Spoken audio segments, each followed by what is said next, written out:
श्री श्री राधा माधव की जय। ब्रज 84 कोस की मानसिक यात्रा की जय। हे कृष्ण करुणा सिंधो दीन बंधो जगतपते गोपेश गोपिका कांत राधा कांत नमोस्तुते। तप्त कांचन गौरांगी राधे वृंदावनेश्वरी वृषभानु सुते देवी प्रणमामि हरिप्रिये। सभी हरिभक्तों को मेरा जय श्री कृष्ण, जय श्री राधे। अब हम श्रीमद् भगवद गीता के पाठ के साथ साथ भगवान के धाम वृंदावन की 84 कोस की मानसिक यात्रा करेंगे। 84 कोस में आने वाली सभी भगवान की लीला स्थलियों का दर्शन करेंगे। तो चलो अब हम मथुरा में प्रवेश करते हैं। भूतेश्वर महादेव, मधुवन, कुमुदवन, गरुड़ गोविंद, शांतनु कुंड, तालवन से होते हुए आज हम बहुलावन से होते हुए, राल से होते हुए श्री राधा कुंड और श्री श्याम कुंड की महिमा जानेंगे। राधा कुंड में प्रवेश करेंगे। अरिष्टासुर का वध करने के बाद ब्रज गोपियों ने श्री कृष्ण से कहा, तुमने भले ही असुर का वध किया है, परंतु असुर के गौ जाति का होने से तुम्हें गौ हत्या का पाप लगा है। गौ जाति का क्यों कहा? क्योंकि अरिष्टासुर ने उस समय बछड़े का रूप धारण कर रखा था, इसलिए अब हमसे छूना मत, श्री कृष्ण को कहा। श्री कृष्ण ने कहा, मैं अभी सब तीर्थों में स्नान करके शुद्ध हो जाता हूँ। ऐसा कहकर श्री कृष्ण ने एक लात भूमि में दे मारी। वहाँ एक गड्ढा हो गया और देखते देखते पाताल से भोगवती का जल बाहर आ गया। श्री कृष्ण के आह्वान पर सभी तीर्थों के जल ने उसमें प्रवेश किया। श्री कृष्ण ने गोप ग्वालों के साथ उसमें स्नान किया और अपना पवित्र होना प्रमाणित कर दिया।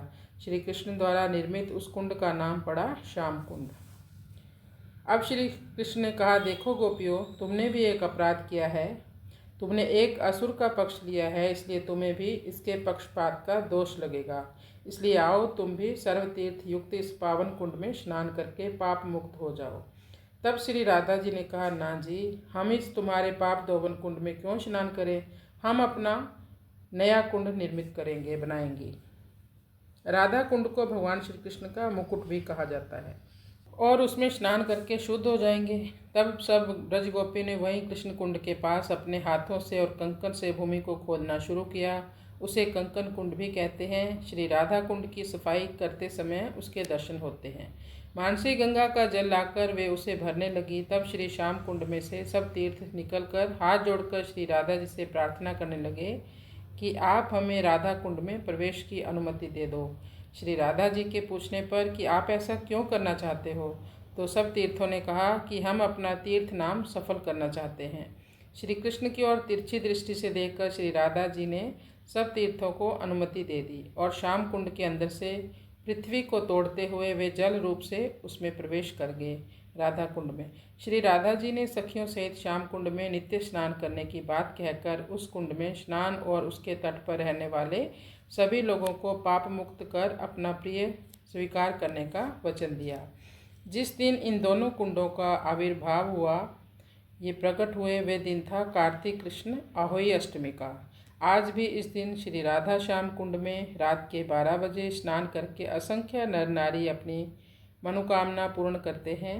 अहोई अष्टमी का व्रत रखते हुए निसंतान दंपति यदि इस दिन कुंड में स्नान करे, श्री राधा रानी से प्रार्थना करे, तो अवश्य उन्हें संतान लाभ मिलता है।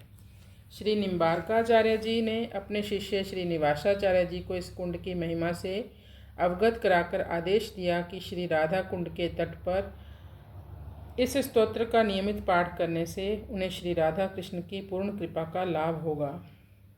ऐसा हुआ भी। उसी स्तोत्र का कुछ अंश है। सदा राधिका नाम जीवाग्रता स्यात्, सदा राधिका रूप मक्षग्र आस्ताम, श्रुतो राधिका कीर्तिरंत स्वभावे, गुणो राधिकाया श्रिया एत दी है।